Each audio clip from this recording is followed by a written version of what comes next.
శివరాత్రి ఎప్పుడు ఏర్పడింది? రాత్రి 12 గంటలకి లింగోద్భవ కాలం అంటారు. శివరాత్రి ఒక్కరోజు జాగరణ చేసిన సారూప్యత ఎలా వస్తుంది? సకల పాపాలు ఎందుకు పోతాయి? ఆ రోజు యొక్క విశిష్టత ఏంటి? ఈ విషయాలన్నీ ఈ వీడియోలో తెలుసుకుందాం. సృష్టి ప్రారంభానికి ముందే బ్రహ్మ మొత్తం సృష్టిని చేశారు, తెలుసు కదా. ఆయన మొత్తం లోకాలన్నీ విజిటింగ్కి వెళ్తారు. అలా వెళ్ళగా ఒక చోట వైకుంఠానికి కూడా విజిటింగ్ వచ్చి చూస్తారు. కానీ ఆయన లోపల అహంకారంతో ఉంటారు. ఈ సృష్టి అంతా నేనే చేశాను, నేను అనే అహంకారానికి మూలం ఈయన ఫస్ట్. అప్పుడు వైకుంఠానికి వచ్చి ఈ సృష్టి అంతా నేను చేశాను, నాకు నమస్కారం పెట్టు అని అంటే, అప్పుడు స్వామి, నువ్వు అహంకారంతో ఉన్నావు, ఈ సృష్టి నువ్వు చేయడం ఏంటి? నీకు చేసే శక్తి నేను ఇచ్చాను, అసలు నా నుంచి నువ్వు ఉద్భవించావు, నా బొడ్లో ఉన్న తావకంలోంచి నువ్వు పుట్టావు, కాబట్టి నువ్వు నా కొడుకువి అని అంటే, లేదు ఇద్దరం ఎవరి గొప్ప ఈరోజు తెలిపోవాలి అని అంటారన్నమాట.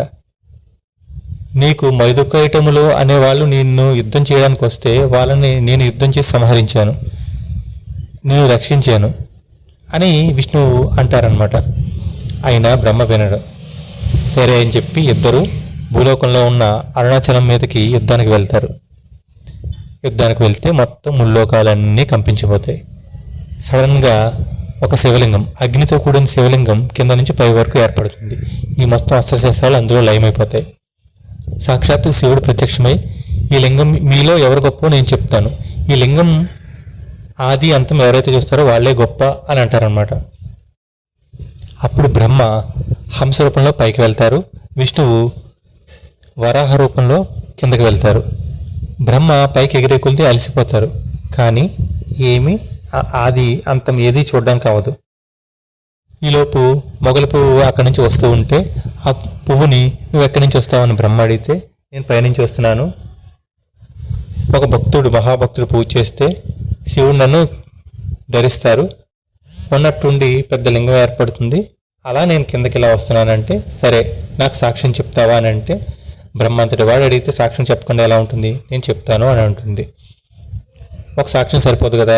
అలా వెళ్తూ ఉన్న కామధేనువుని కూడా అడుగుతారు బ్రహ్మ, మీరు ఎక్కడి నుంచి వస్తున్నారు కామధేనువు అని అడిగితే, కామధేనువు నేను శివలింగానికి అభిషేకం చేసి వస్తున్నాను అని అంటే, నువ్వు నాకు సాక్ష్యం చెప్తావా అని అంటే, నేను చెప్తాను అని అంటుంది. కానీ మనసులో ఇష్టం లేదు కామధేనువుకి.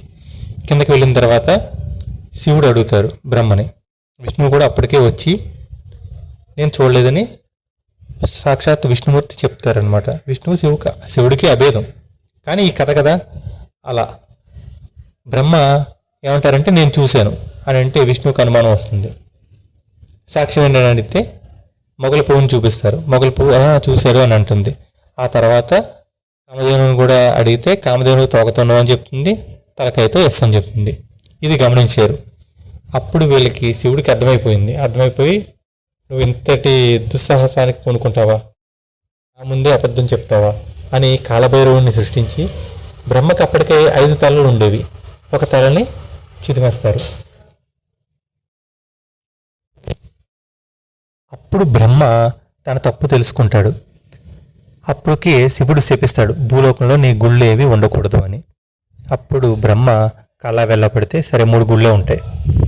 ఒకటి గుజరాత్లో, ఇంకోటి కాశ్మీర్లో, ఇంకోటి ఆంధ్రాలో చేబ్రోల్లో కూడా బ్రహ్మాలయం ఉంటుంది అని అంటే, మళ్ళీ కాల వెళ్ళ పడితే నీ గుళ్ళైతే ఉండవు కానీ ప్రతి మాటకి అత్యధిక ఆనందం పొందితే బ్రహ్మానందం అని, అసలు వినపడకపోతే బ్రహ్మచవుడని, బ్రహ్మానందం అని, బ్రహ్మరాక్షసుడని, ఇలా హయ్యెస్ట్గా ఉన్న ఏదైనా సరే బ్రహ్మ అనే శబ్దంతో నిన్ను తలుసుకుంటూ ఉంటారని అంటాడనమాట బ్రహ్మ. శివుడు అంటారు. అప్పుడు బ్రహ్మ సరే అని చెప్పి పక్కన నిలబడితే, ఇప్పుడు మొగల పూజ శివుడు చూసి శపిస్తాడు, నువ్వు నా పూజకు పనికిరావని.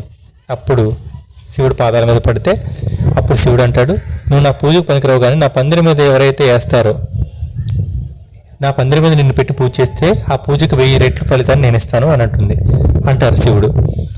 ఇప్పుడు కామదేవుని వైపు చూసి, నీకు ఇష్టం లేకపోయినా సరే బ్రహ్మ అంతటి వాడు అడిగాడు కాబట్టి నువ్వు నోటితో అబద్ధం చెప్పు, కాబట్టి అపవిత్ర భాగం నీది ముందు భాగం, వెనక భాగం నీది పవిత్ర భాగం.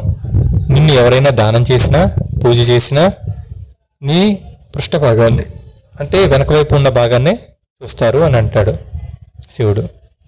సరే అని చెప్పి కామధేను వైపు కూడా తిరిగిన తర్వాత అప్పుడు శివుడు విష్ణు వైపు చూసి, శివకేశవులకు అభేదం, నీకు కీర్తి ప్రతిష్టలు భూలోకంలో నాకన్నా ఎక్కువగా ఉంటాయి, గుళ్ళు కూడా నాకన్నా ఎక్కువగా